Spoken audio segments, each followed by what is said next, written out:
Welcome back to the Frith podcast. Today we're doing chapters 6 through 10 of Master Arcanist. The group faces direwolves and dangerous illusions within the lair. Egha narrowly escapes being consumed while Devlin is less fortunate. They encounter Bjorn, believing his blood is needed for magic, but the magic won't cure their corruption. Zaxus, deemed worthy to bond, chooses not to, and Forsyth sacrifices himself. Zaxus bonds with Bjorn after Forsyth's loss, and the group deals with the aftermath, including a new threat from a Sky Titan. With that, we'll get into chapters 6 through 10 of Master Arcanist. Welcome back to the Frith podcast. I'm your host, Eric. And I'm co-host, Scott. And today we'll be going over chapters 6 through 10 of Master Arcanist. And before we get into that, again, we always want to thank everybody for listening. If you could show us a little bit of love by sharing, commenting, subscribing, whatever you're able to do with what you're listening to. Also want to make sure that we mention the Frith Chronicles Wiki link that's down in the description below, along with Capital Station Discord server. Demon Card Enforcer 3 should have been released already, and Shammy should be releasing here in the very near future. Should also have Shadow Card Guardian being released here soon, so if you haven't seen that video, go on back and watch that with Casey Azell, who writes in the same universe as John Stovall's Demon Card Enforcer, which is kind of a separate storyline. And with that, I think we'll get into today's chapters. Chapter 6, Determination. So we start chapter 6 off in the Fenris Wolf's lair, and Volk and Eviana are being attacked by these 4 dire wolves. Egha is just kind of like popping around the lair all over the place, and we have this moment where we think that Egha is about to get eaten up by the lair again. Thankfully, she is able to teleport herself out of being consumed by the lair again just in time, and Nicklin is basically like running around at this point, trying to tell everybody that the lair is trying to eat them. I just can imagine that he's just popping in and out and like running in. It's trying to eat us. Not being helpful at all. So, of course, somebody has to get consumed by the lair at this point, and unfortunately, Delvin is the one that gets to be eaten by the lair again. He's not doing very good for these world serpent or the god creature lairs at all. We are reminded that the first Fenris Wolf Arcanist was a strategist, and that we do really need to keep that in mind when we're dealing with these different tasks, these different trials that we have to get through. And Zaxus, I love him, but dang it, out of everything that Volk comments about learning about the Son of Ballastar, is that basically only Ballastar was very determined and very relentless. And it's all Zaxus heard. Not being a strategist, not, Selective hearing is turned on. So we come up to the next room, and in the corridor they can see it ahead of them. It's this giant blizzarding snowstorm that's going on, and starts to evoke some magma, kind of trying to keep everybody warm. And then he just kind of turns into a space heater for Odeon and Eviana. They've got a couple of them, because, Zaxus is a space heater as well, so. Right, I feel like Eviana, I get it, but Odeon? Come on now. He's like, come here, my liege. So we venture through this next room, this snowy, blizzardy room. Basically, they just got to get through the storm. And once they get through the storm, now it is time to use the Shale Claw again. And we have to look at the runes on the claw to match up the runes on the door so we can gain access to it. And as they walk into this next room, which we assume is the final room because this is what Volk did when he previously went into the World Serpent's lair. Once he used the runestone the second time, he was in the lair of the World Serpent. This room is covered in marble, covered in bone, fur, and ice. And it has these depictions of dogs in battle everywhere. And before you do anything else, Volk, make sure you check every single pot for coins, okay? You can't leave a single coin left out. It's a boss dungeon. They're everywhere. Exactly. That does bring us to chapter 7, The Hunter. They are wandering around searching for magic. The hope is that, again, magic can cure the plague. So really trying to find something similar to what was in Terracana's, where they had access to a spring of pure magic, essentially. Everyone is starting to freeze up. After a while, Volk eventually realizes that the cold itself is an illusion, which leads him to kind of beating the room mentally once he figures out the strategy for the room, which I think is pretty cool. The wolf does speak to them and tells them that it is worried because it thinks they are trying to kill them. And Volk is pretty concerned about this. And he's like, we're not trying to kill you. Like, we're here to bond with you. We're looking for pure magic. We do learn that the wolf is named Bjorn. And we also learned that Odion was the one who was trying to kill him because he's like, oh, his blood's pure magic. So we'll kill him and then I'll be cured. So it's like reminds me of the Stay Puft Marshmallow Man from Ghostbusters. Yes. Like Odion's the one that's sitting there thinking, and then like, oh crap, you can hear me. Yes, and I just love that. Like, I don't know if it's a little like hinge of the plague coming through, but like this creature is made of pure magic. So instead of just outright trying to bond with it, which we know Odion's not really like tied to his Eldrin very much. He's like, oh, I'll just kill it and drink its blood. Because why wouldn't that work? No, of course not. Bjorn does confirm that the magic of the Lair will not cure corruption, so that princess is in another castle, apparently. That leads us into Chapter 8, A God's Magi Cross. I love how the god creatures talk and just the overall confidence, especially the way that she bolds their conversation just to make it feel that much more ominous or grand, I guess would be a good way to put it. And like, I don't know, is confidence, is it just like the tone that I get from it is just amazing, using that bold print for their conversation or their talking. Now, Bjorn does decide that Ilya, Odion, and Zaxis are all actually worthy to bond because they all made it to the end of the Lair. And since Volk's already bonded to another god Arcanist, he's like, yeah, no, not happening with that one. Ilya is the first one to come out and say, thanks, but no thanks. I have Nicolin. He's the best. Nicolin kind of goes on a little rant about how awesome he is because we were not surprised by this. This is just Nicolin in his natural habitat. And I would expect nothing less. And Zaxis actually declines as well, but Forsyth does not. He actually says, no, I want Zaxis to bond to the Fenris Wolf. So the wolf actually decides that between Zaxis and Odion, that somebody has to kill somebody so that he can bond to whomever wins. And Zaxis is so adamant about not fighting that Forsyth argues to be able to at least like fight in his stead against Odion.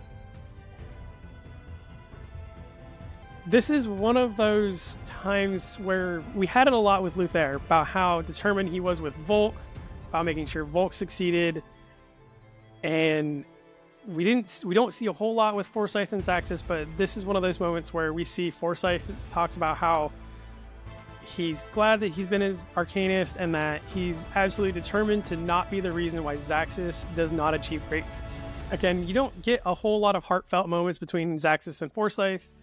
This is one of those just like, stop it.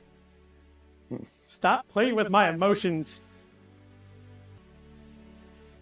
Finally, Zaxis does decide that he's going to fight Odion himself, and Volk estimates that Zack is the underdog in the fight, just because, I don't know, Volk thinks he's fought enough to know how shadow stepping works, so Zaxis should be okay, but Odion's an older person, he's bonded to a stronger creature, kind of hard to tell.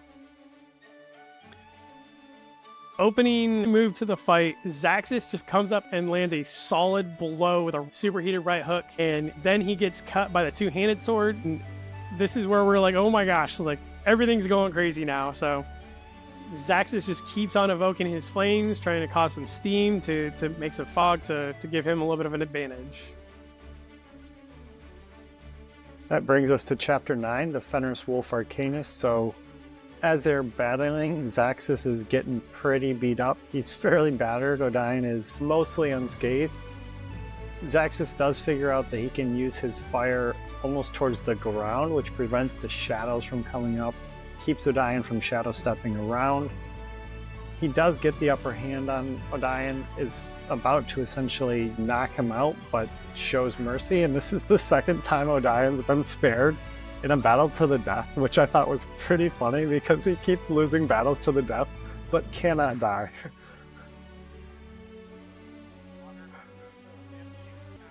Yes. Forsyth does go and sacrifice himself. Zaxxas has a little bit of a moment, and I don't blame him on this one, and is hesitant to bond, which makes sense. We know Volk was hesitant to bond and was really only pushed there because of the healing powers that were needed. So it's a lot of sacrifice and a very, very quick turnaround to be like, yeah, I'm gonna go. Here's my new boyfriend, girlfriend. Like when it was Volk's turn on this with Luther, at least he was like, I don't want, like, here's this person, he's supposed to bond with you, not me. And then it turned out to be Volk. And again, I didn't realize that Forsyth could even self-destruct like that. Like, I even hate saying that. Like, I really don't. It was strange. I was like, Forsyth used explode. Okay.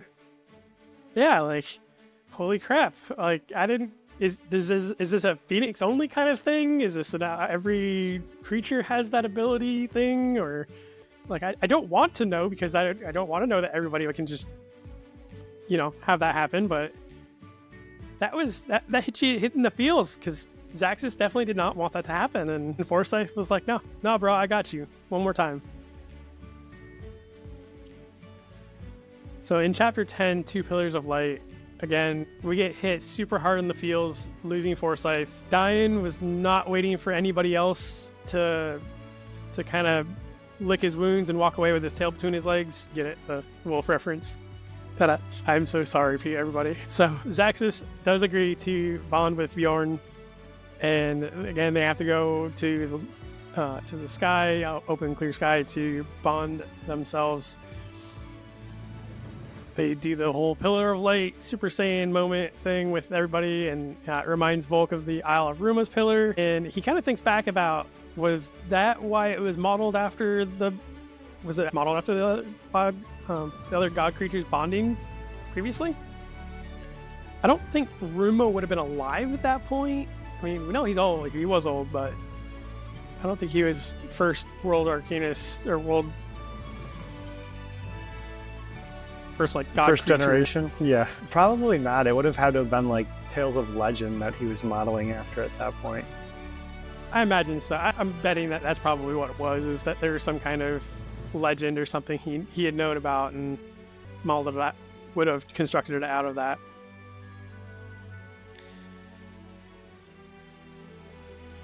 Now, Adelgis being Adelgis and being able to the fact that he can read minds and he can read god creatures' minds, Bjorn does not like this, and he wants to eat Adelgis because of the fact that Adelgis can hear his thoughts. And again, it's that like, fish are friends, not food. I know, this layer's getting to everybody. Unfortunately, Zaxxas just could not have his moment in Revel for very long, because all of a sudden we see another Pillar of Light going up, and we find out that the Sky Titan had bonded as well. We find out that it is as incorporeal as the wind, and you can basically, the only way of killing the Sky Titan is by killing its Arcanist. Zelfrey lets Volk know that he wants Ilya there to help interrogate Callisto, and we probably should mention to Queen Ladislava at this point that, hey, somebody bonded to the Fenris Wolf. She probably already knows, given the giant Pillar of Light, but she's not going to be happy. She knows that somebody bonded. She doesn't know who bonded. She probably has a good inkling that's not somebody of hers either, so... Yes. We'll have to wait until the next section of chapters, potentially, to see that conversation. And with that, we're going to go into our bestiary section here this week. We're going to be going over the White Heart and the Manticore. And Scott? Of laziness. So for the White Heart, we saw this with Arthur, is Finney Venrover's Eldrin, and the White Hearts are this very beautiful ivory white deer with golden hooves and antlers.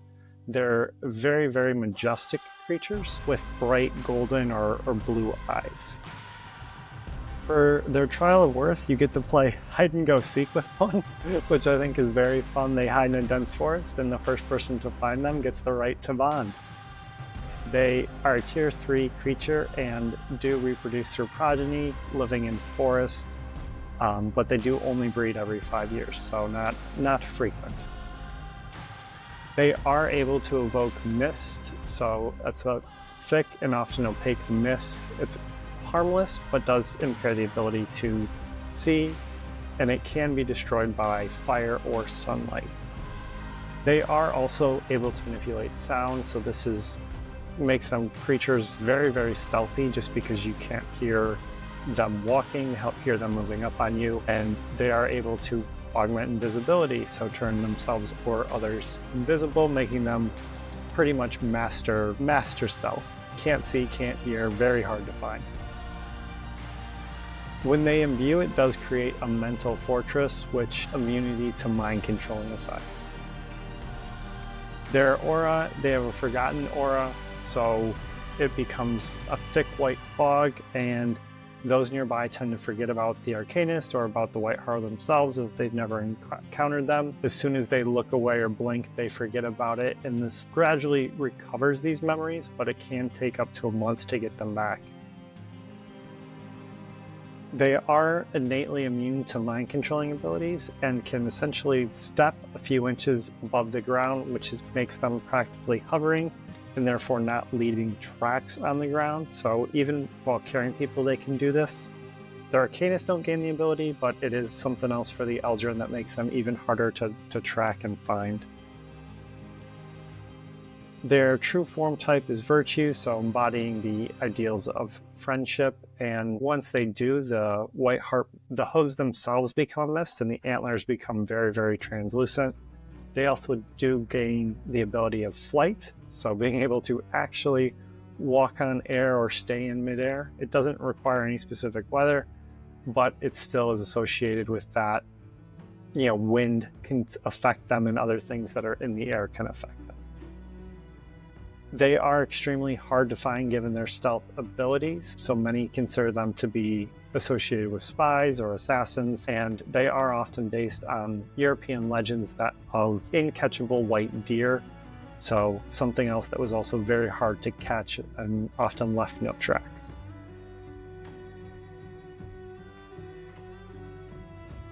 All right, and as a next, we're going to go over the Manticore. Now, obviously, we've heard about Hellion all this time, so I'm not going to go over all of the finer details that we've already know. I will say that the normal Manticores are the body of a lion, tail of a scorpion, and leathery wings of a bat or dragon.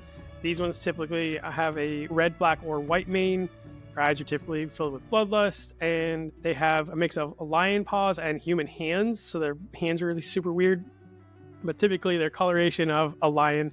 Hellion is a very stark difference in the fact that Hellion is a white Manticore with a red mane. Still freaking awesome. Love it. Their Trial of Worth is that they have to offer human flesh in order to convince the Manticore to leave its den. And a lot of people actually die during this process because, Manticores want what they want.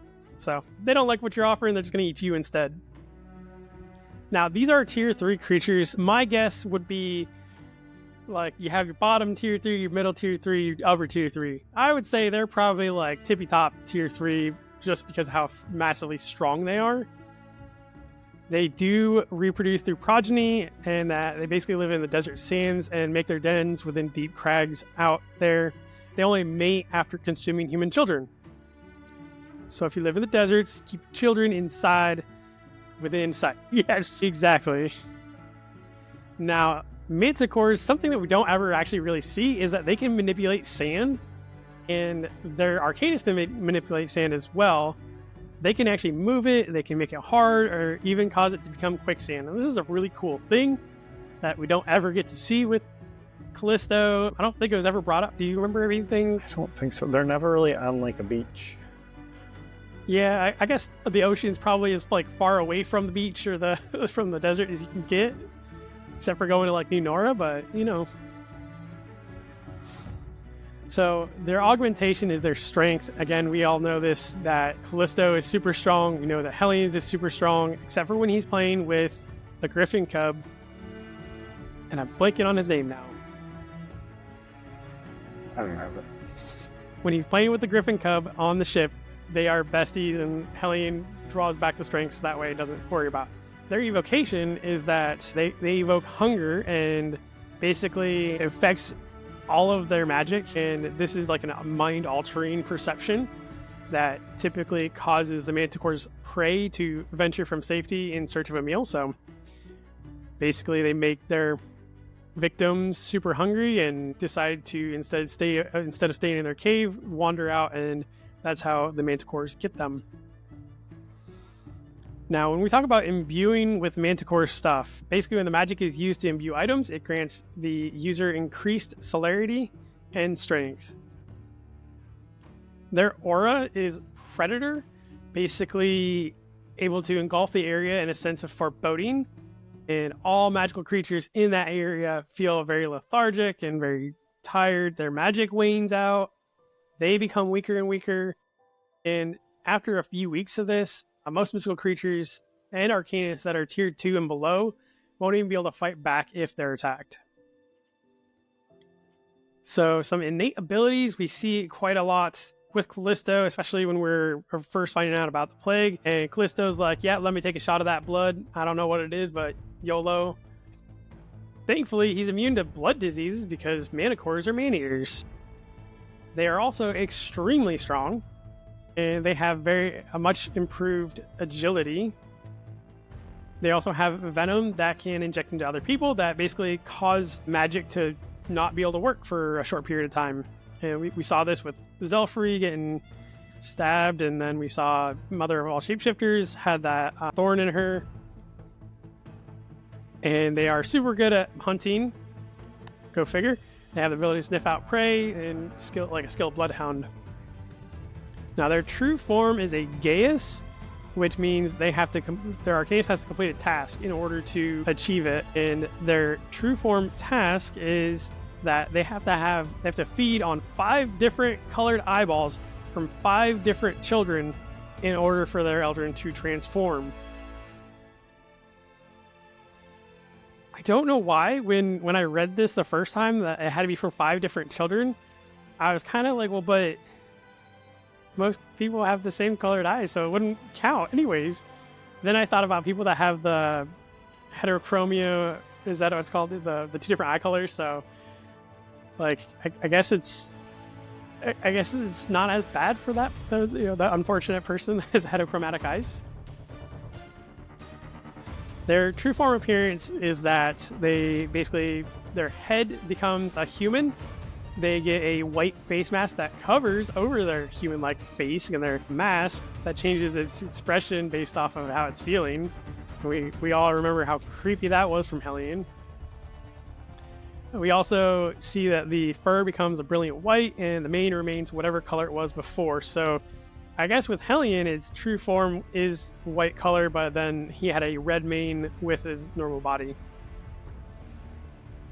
Their true form power is called Terrifying Visage, and they basically, when they remove their mask, we see this, that anybody stares into the human's face gets petrified or paralyzed. Some in-world lore about the Manticores are they're regarded as man-eaters and vile monsters. They're definitely favored among bandits, pirates, and highwaymen, and are occasionally taken by harsh inquisitors who see Manticores as a tool of intimidation. Because of their terrifying presence, some people hire Manticore Arcanists as bodyguards, which 10 out of 10 would recommend. If you needed a bodyguard, I would go with them. And we also see that we had a Manticore Arcanist in the Steelthorn Inquisitors, and we're probably guessing because 1, they're immune to the plague, and 2, they're a heck of a hunter. And then finally, the real-world inspiration for Manticores, basically heavily based on the Persian legends that speak about the Sphinx's opposite. Because we know that the Sphinx is a creature of wisdom and grace, the Manticore is seen as a monster that hides out in the desert and consumes people. And then those tales have greatly influenced all the magical powers of the Manticore.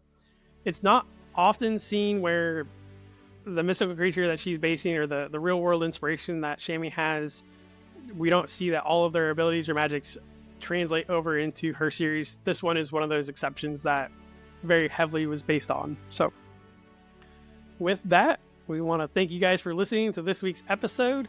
We'll be getting into 11 through 15 next week. So I think we'll be going back to Thronehold and kind of seeing what's going on over there. And with that, Scott, did you have anything else you'd like to add today? No, more exciting adventures ahead with our new god creatures. All right. Well, thank you all for listening, and we'll catch you next week.